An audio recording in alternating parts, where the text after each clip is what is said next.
Welcome, fellow fans of Clash of Clans. It is your host, Galadon, and of course, yes, you are fans of Clash of Clans, and so am I, yet I cannot stop playing Everdale, Supercell's newest game. So today, a brief video talking about what it is that keeps bringing me back to Everdale, a quick how-to, a quick tour of my village and the valley, but first, today's episode is sponsored by Clash of Clans. That's right, Clash of Clans, since 2012, a strategy game where you build your city, upgrade your troops, and train your army to destroy your opponents and defend your loot. Clash of Clans, download today for free. Oh, okay, seriously, actually, it's not sponsored by Clash of Clans, but I'm just reminding you guys that this channel is still about Clash of Clans, and of course, Clash of Clans videos will always dominate the channel, but, you know, occasionally we will take a look at other games, mostly Supercell games. You know, there's other Clash games coming out, Clash Mini, Clash Quest, Clash Heroes. But right now, these are some members of my village that are also players that hang out in my other clans and hang out in my live streams. A special shout out goes to Roy and Hartley and Toya for hanging out in my valley, which only has 10 members. Isn't that strange? It's kind of weird because it's not a big clan of 50 people. There's only 10 players in here, and it definitely feels like an unusual Supercell game. Now, it also feels like a combination between Boom Beach and Heyday. Now, the Boom Beach aspect may be only for the art and the fact that it is around the ocean, but I'm telling you right now, there's no conflict in this game whatsoever. The only sort of competition there could be is reputation. That is right here. You see the Valley members are ranked by reputation, and as you progress through the game, your reputation increases and it unlocks bonuses. Other than that, there's no conflict. And you guys may have heard when I talked about this in a video a couple of weeks ago, how there's really just a bunch of peaceful players hanging out and cooperating. Well, maybe this is something that we could all use, or I know for sure some of us could use right now in a society that is filled with conflict and division and violence and plague. And yeah, so here we are in just a utopian society that is focused on building new sugar fields and other buildings and resources that you can collect. And really, that's what the game is about. It's resource management. It's cooperating because there are definitely a lot of things that have to be done by multiple members of the valley. One person couldn't really carry a valley. Everybody works together. And then this is kind of the heart of the valley, the Great Library. And as I scrolled through this, I realized, holy cow, they've got a lot planned out. There's a long ways to go, a lot of research to be done, and each of those research items takes a long period of time, and it does take the valley members working together.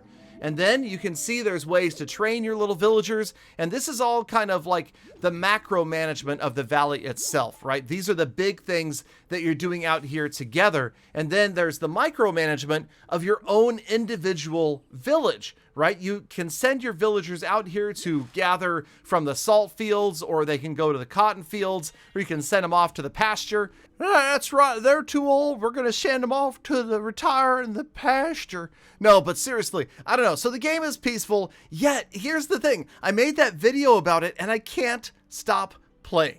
I really have not. Now look at the cool, did you see the way we were able to zoom in from the valley view to the village view? That is one of the coolest things. I totally expected some sort of loading screen there to show as we're going into the village view from the valley view.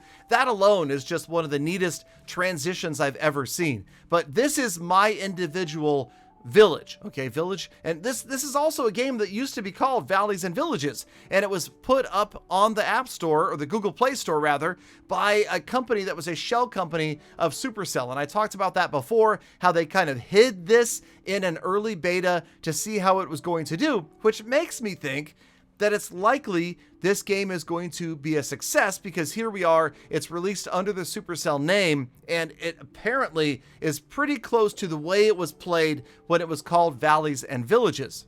Now, to talk specifically about my channel and Clash of Clans and that sort of thing, I wanted to let you guys know something interesting about my channel. Back in 2016, Supercell released Clash Royale.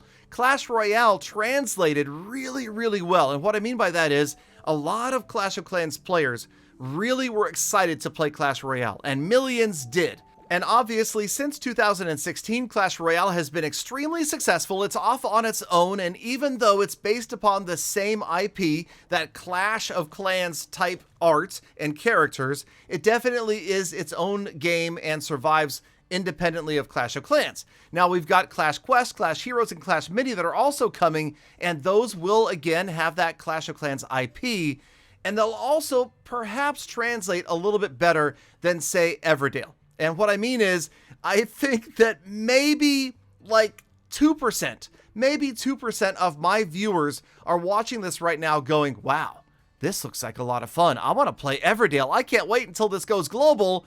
When is it going to go global? And I don't know the answer to that question. But the other 98% of you, well, let's just be honest, most aren't even going to watch this video because they think I'm talking about a boring game that they want nothing to do with. It's just a ripoff of Heyday. And, you know, people can form their own opinions, and that's fine. Remember the saying, opinions are like butts. Everybody has one and they all stink. It's true. My opinion, I surprisingly enjoy playing this game, and I keep on going back to play it every like hour or so throughout the day because there are tasks to keep up with, but also it's kind of interesting in that you couldn't sit down and play Everdale for hours.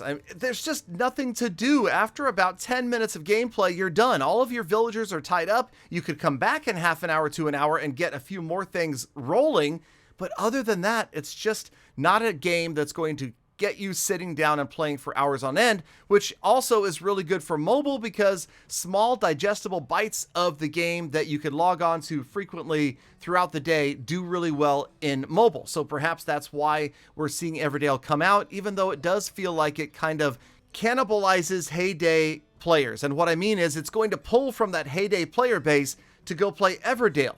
The thought that I have, and I don't know if Supercell would say this out loud, is that maybe Heyday has run its course, especially when it comes to monetization. Now, of course, I don't think that they're going to discontinue support for Heyday. I have no doubt that game will continue on for years, and players who love it will still be able to play it years from now.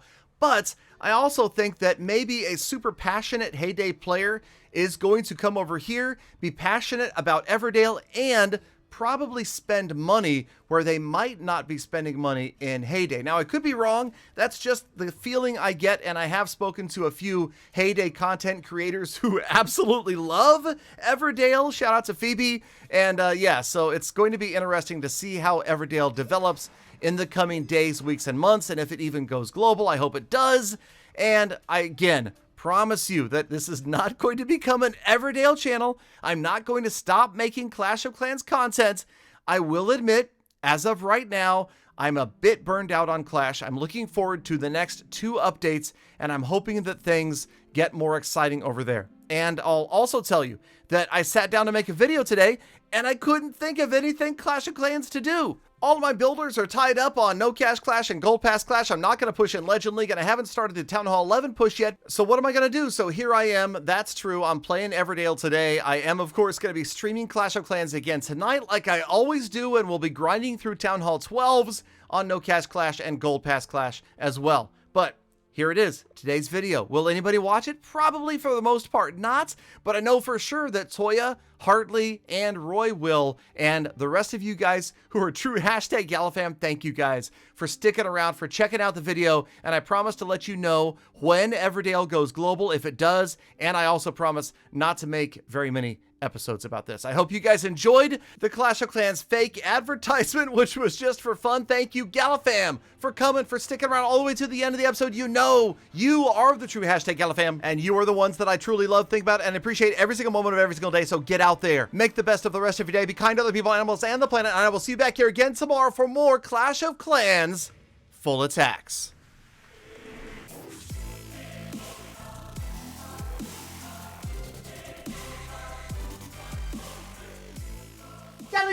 Galadon, is this a Clash of Clans update? What's going on here? Is this a snake peek?